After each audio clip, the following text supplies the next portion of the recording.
saudara-saudara terkasih, salam jumpa lagi dalam Sabda Siap Saji pada Pesta Santo Matius Rasul dan Pengarang Injil pada Senin 21 September 2020.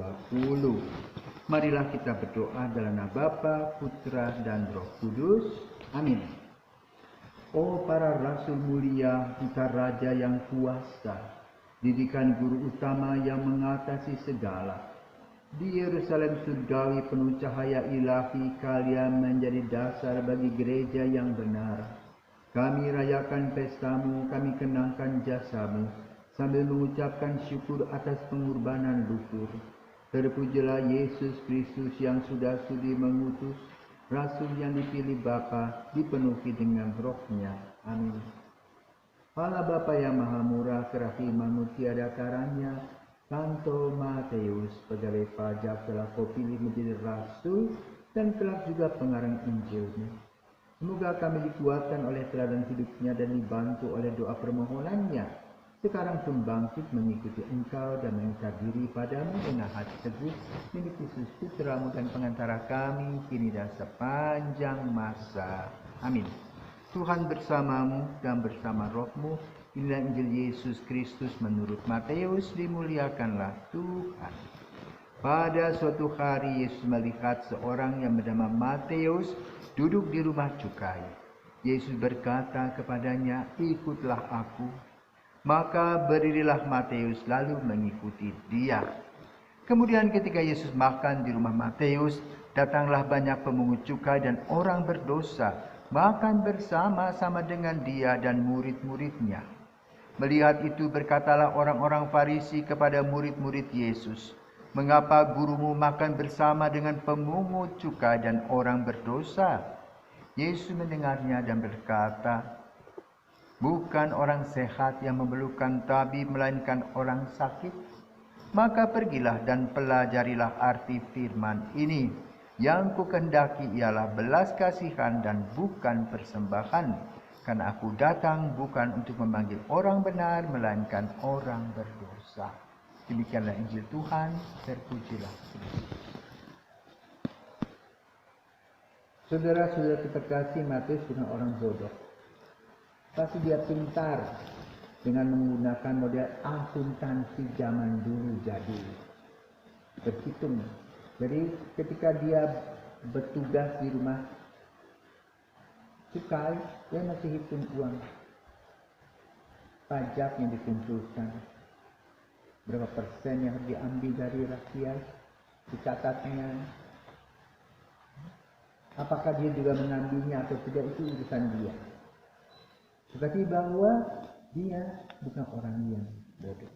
Dia bisa menghitung, dia bisa kalkulasi, dia bisa membuat program, dan dia akan tahu apa yang dia dapatkan. Lalu untuk apa uang-uangnya? Yang harus disetorkan ke sini, dan ke sini.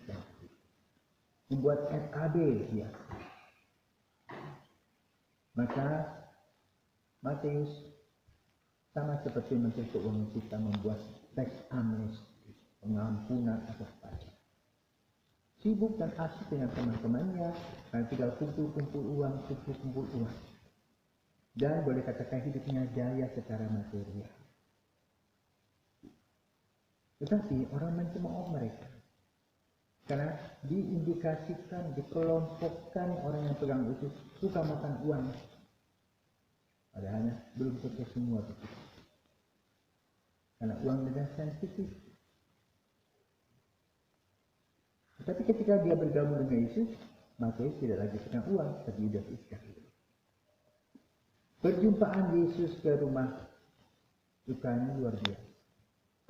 Yesus berani masuk ke sana, walaupun orang mengatakan, itu daerah kotor. Tapi Yesus tidak melihat itu. Kenapa? Dia melihat kedalaman hati seseorang. Dan dia menangkap Matius. Untung Yesus menangkap Matius. Kalau tidak, kita tidak tahu Injil Matius. Yesus diterangkan dari pengalaman bersama dengan Yesus. Dia kemudian membuat pertama kali silsilahnya Yesus. Sedemikian rupa. Silsilahnya sampai Yosef. Bagaimana dengan Maria dan sebagainya. Itulah Matius. Maka Kita belajar dari pengalaman Matius. Jangan suka melihat orang dengan sebelah mata, karena kita tidak tahu kualitas orang yang bersangkutan. Kita tidak tahu ada perubahan pertobatan yang sebetulnya. Yesus luar biasa melihat hati mutiara dari Matius. Maka ketika orang mengkritik Yesus, makan bersama-sama dengan orang-orang yang memungut cukai itu, Yesus berkata apa? Bukan orang sehat yang dicari oleh dokter, tapi orang sakit.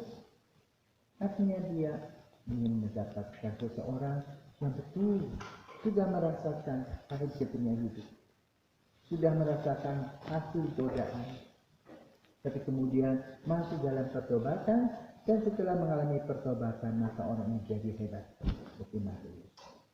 Memungut cukai yang bisa mengumpulkan segala macam pajak, dan setelah itu setelah bertemu dengan Yesus, Matius bagaimana? Mengumpulkan serpihan-serpihan pengalaman dan semua orang yang mengenal Yesus dan menuliskannya dalam Injil Matius. Yang kedua, konsep Yesus adalah, dia katakan apa? Yang kuhendaki ialah belas kasihan bukan persembahan. Mengapa dikatakan begitu? Orang-orang yang sudah memberi biasanya ribut, pengen diperhitungkan, menjadi pesohor. Tetapi bagi Yesus itu tidak penting. Yang paling penting adalah belas kasih. Dan orang merasa bahwa dia pun dia jatuh merasakan belas kasih kita. Dan bangkit lagi, hidup lagi. Dan itulah semangat mati. Jatuh, bangkit lagi bersama Kristus. Maka mari kita dalam merayakan Santo Matius pada hari ini, pertama kita melihat luar biasa Tuhan melihat dan membaca tanda-tanda orang dari hatinya ditangkap, kemudian diubah pikirannya, diubah kegiatan-kegiatan dari negatif menjadi positif. Kedua, dari Matius yang mengusulkan serpihan-serpihan pengalaman tentang Yesus itu menjadikan kita mengerti apa yang dilakukan oleh Yesus. Siapakah Yesus? Bagaimana orang menerima Yesus? Ada dua kelompok yang pro dan kontra. Bagaimana yang kontra terus menelisik Yesus, memata-matai, sementara orang yang pro sama Yesus karena orang-orang kecil yang hanya begitu saja melihat.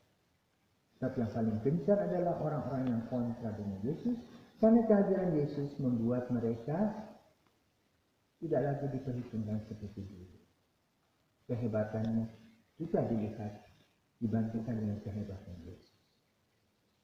Maka hidup ini seperti jarum jam, kadang jam di atas, kadang kita turun ke bawah. Karena itu melalui pengalaman dengan Matius ini, mari kita belajar datang kepada Yesus dengan ketidaksempurnaan kita. Yang bisa mengubah hati kita menjadi lebih bagus. Dan berkata sabar yang luar biasa dan andal. Itulah Matius. Semoga semangat yang membahana, semangat yang hidup dalam diri Matius juga hidup dalam diri kita. Itu apa? Kalau Matius mengumpulkan serpihan-serpihan pengalaman Yesus, mari kita menggali kitab suci khususnya pada bulan September ini hingga kita memahami siapakah Yesus, apa yang dilakukan Yesus dan apa rencana-rencana Yesus bagi kita. Semoga kita diberkati. Selamat merayakan Santo Matius, pemungut cukai yang bertobat, pemungut cukai yang luar biasa menjadi pengarang Injil. Selamat. Mari kita berdoa. Allah Bapa sumber sukacita kami, Santo Matius amat bergembira menerima Yesus putramu sebagai tamu di rumahnya. Kini kami kau jamu dan engkau berada di tengah kami. Kami bersyukur kepadamu karena putramu datang bukan untuk memanggil orang saleh, melainkan orang berdosa supaya selamat demi Kristus putramu dalam pengantara kami kini dan sepanjang masa. Amin.